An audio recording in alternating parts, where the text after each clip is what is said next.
So those two defend her.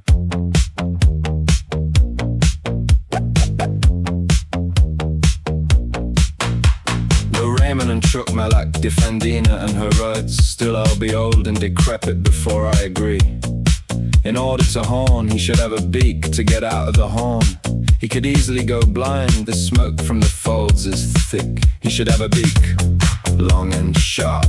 The horn is dire, mean and hairy deep in the marsh. It reeks of rot, he's not fit to be a lover. One who leads his mouth to the horn. There'd be more evidence, better and more fitting, if that man fled from it. By Christ, he did the wise thing.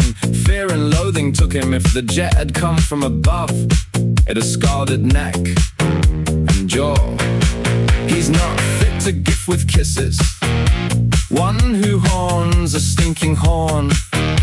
Praise the one who spared you.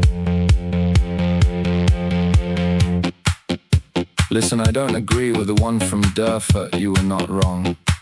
If you'd horned for sport, you'd have paid for it dearly. That smell would have killed you, worse than dung on a field.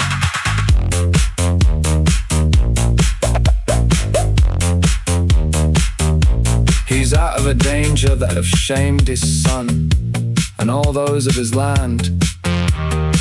He should have been exiled rather than horn the funnel between the back and the groin, where the rust smelt.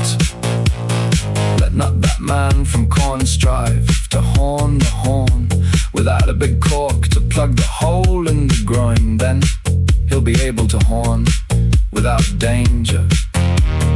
Horn without danger.